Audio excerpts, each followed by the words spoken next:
talking about support. Talking about support. So I saw this really interesting clip, right? Big up Agent. Agent. A guy as a part of AMP recently came online and was talking about how he is feeling a little bit. He's in like a, I guess he's having like a midlife crisis to a certain extent, existential crisis, because I guess he's finally achieved something that he thought he could never achieve, which was losing weight, getting fit. He did his whole like fitness gym sort of stuff that he was doing that was really fun to kind of check out, weighing himself and, you know, eating right, blah, blah, blah, blah, blah. And I guess with that achievements kind of, you know, crossed off, he's realized there's nothing else he left that he kind of wants to do. And he's kind of coming, you know, to the realization that maybe buying stuff and being materialistically obsessed and stuff isn't as great as it's all cracked up to be. But then I've got some thoughts and opinions about this. So this is Agent shares that he's stuck in life at the moment as he's achieved everything he's ever wanted as a kid. Let's play the clip. Gang, like, I got like 5 homes and 8 cars, bro.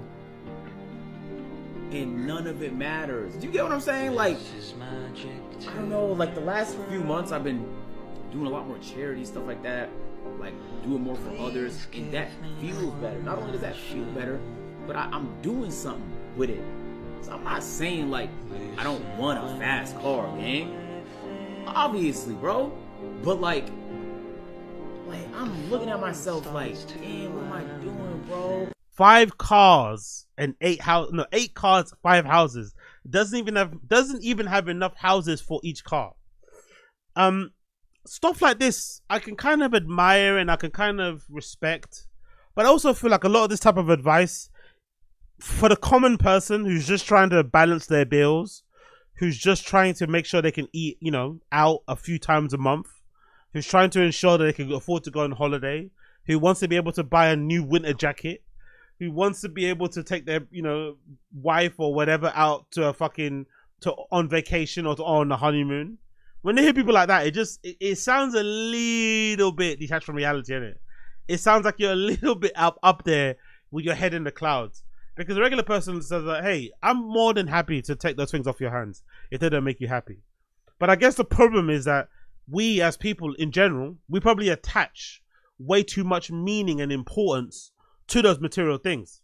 Especially, unfortunately, us niggas, as Young Thug would say. We probably have a weird association, attachment to this idea that if we have material possessions, that definitely means that we've achieved it, we've made it, our life is worth something now. Which obviously isn't the case. Your life is worth something, whether you're rich or poor, in the grand scheme of things.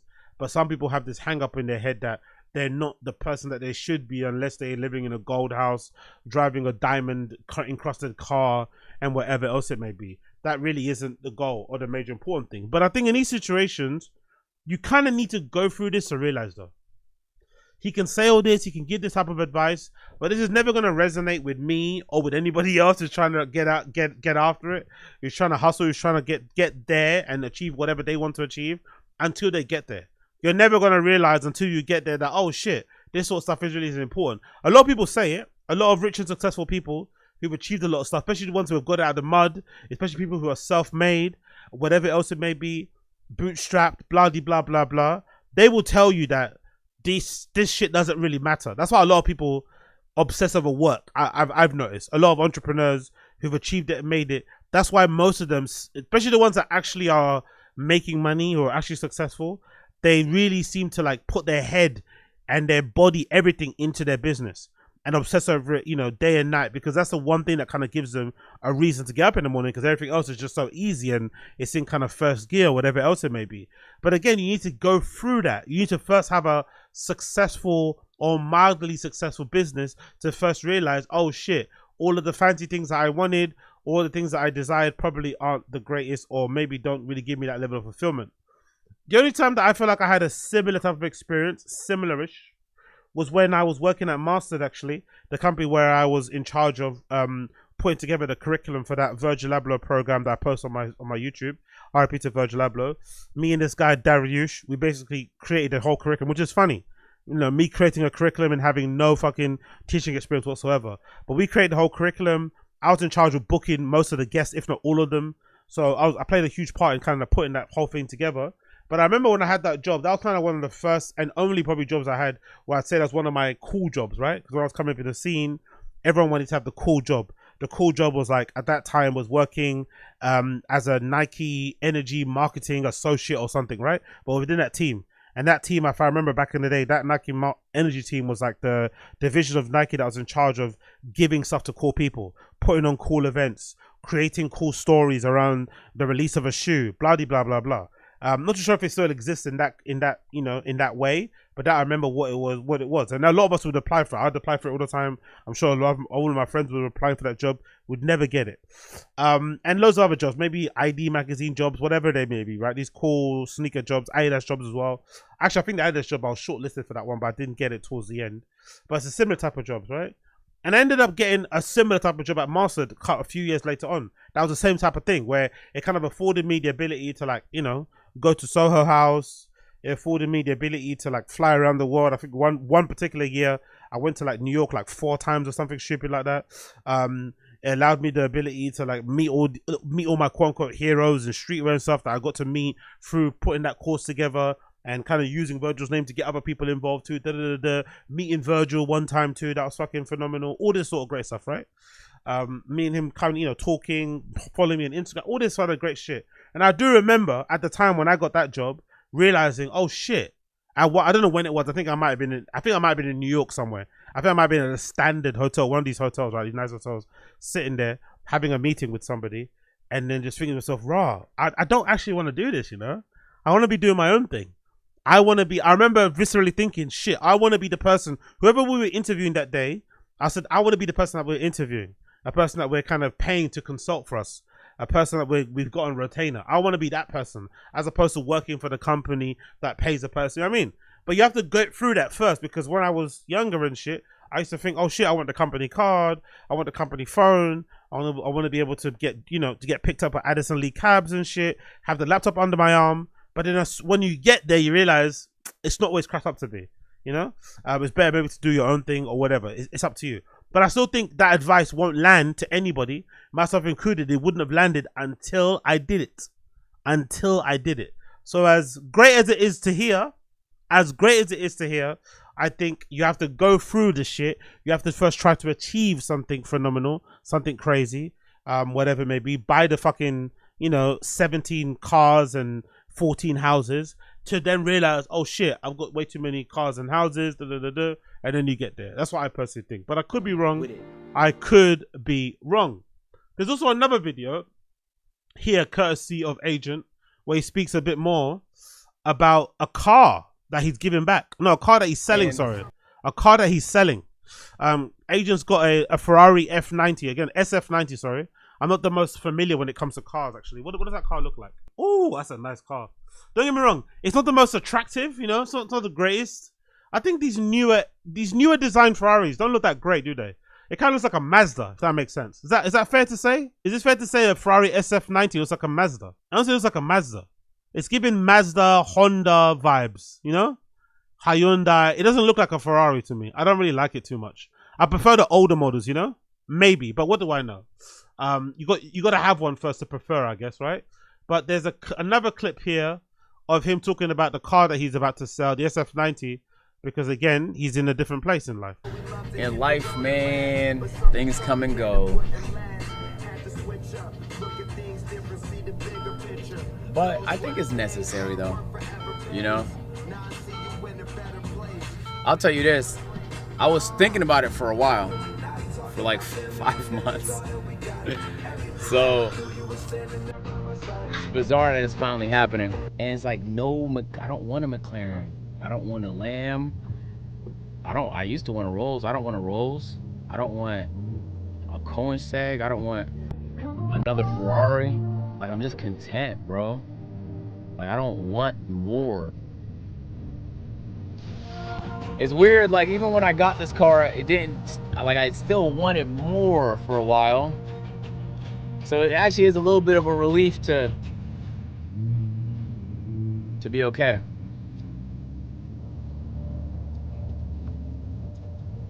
Damn.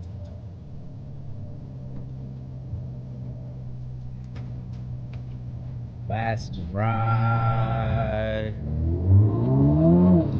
I'm gonna miss these turbos, man. I'm gonna miss these turbos. So, you hear him driving the car, having this reflective moment about the car, not wanting more.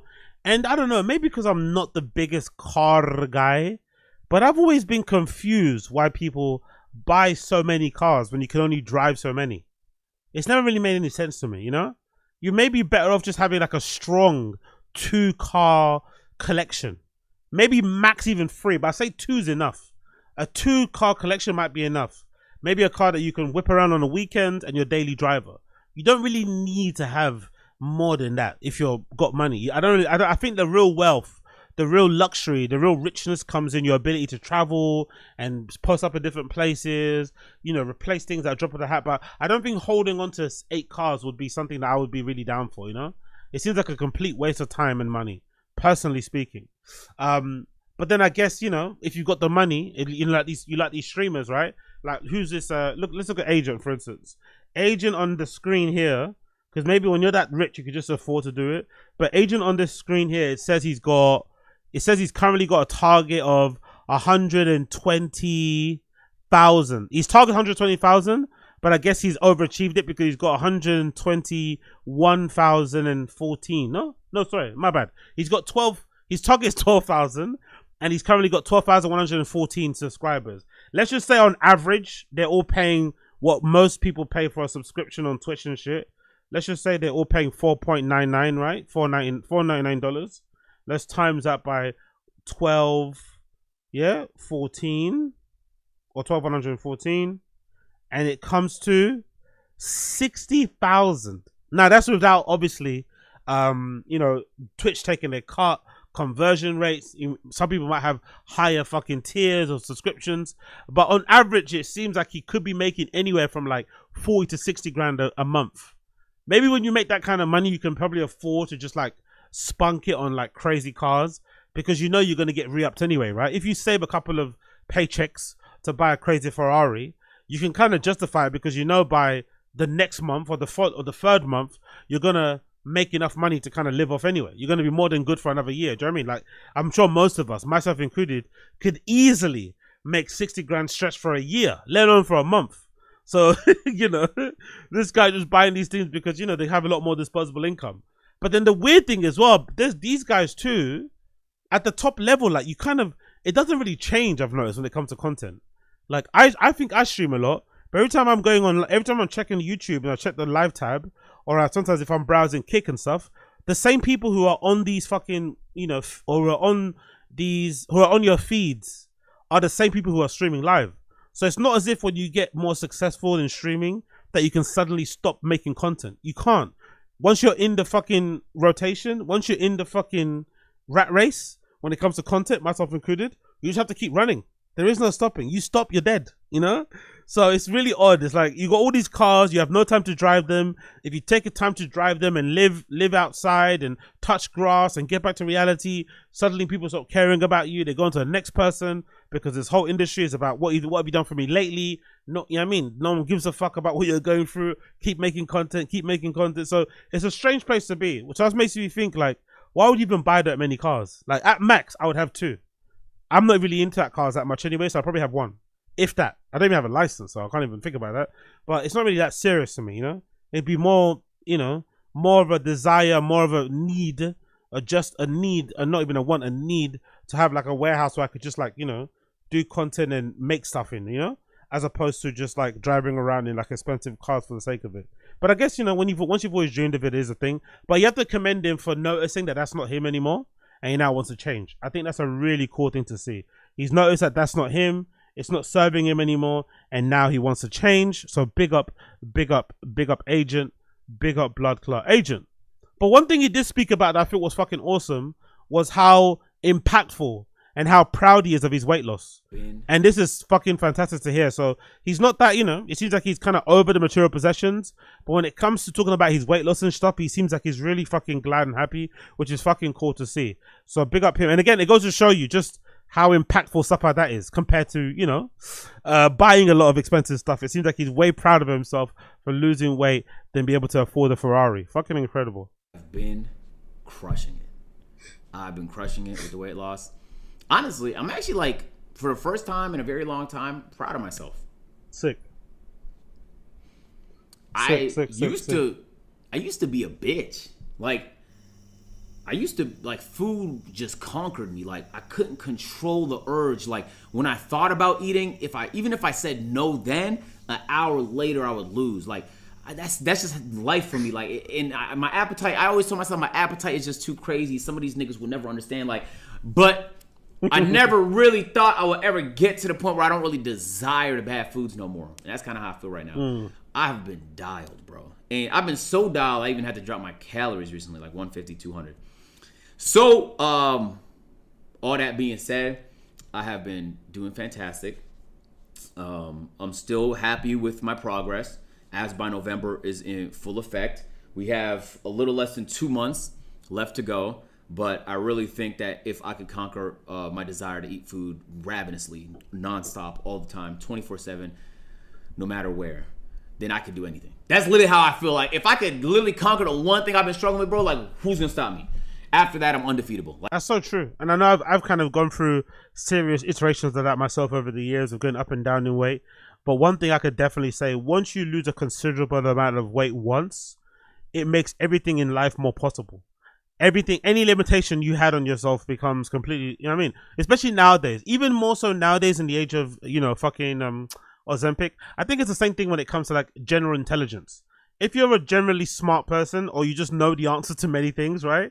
You probably feel smarter now than you've ever felt with the advent of AI. Because most people don't even think anymore. It just goes straight to fucking AI. So the fact that Agent, was able to conquer his food addiction, which I guess is which makes it doubly hard to lose weight, right? If you're a food addict, if you're just a fat dude who just eats too much, then fair, you can discipline yourself enough, or you can kind of, restrict yourself to not eat a certain amount of food. But if you're legitimately a food addict and you eat for comfort or whatever else is going on in your life, that is another hurdle to break that can be incredibly hard. So the fact that he got over that is incredibly impressive. Big up him. And it's also, like I said, really hilarious that although he's achieved quite a lot in his streaming career and he's obviously, done a lot he's obviously been able to buy all the things that he's ever wanted in life. The one thing that he's the most proudest of in his life has been the fact that he lost so much weight. So big up him, big up him, big up Blood Clot Agent. You love to hear it, man. Big up fucking Agent. I fucking love to hear it. You fucking love to hear it.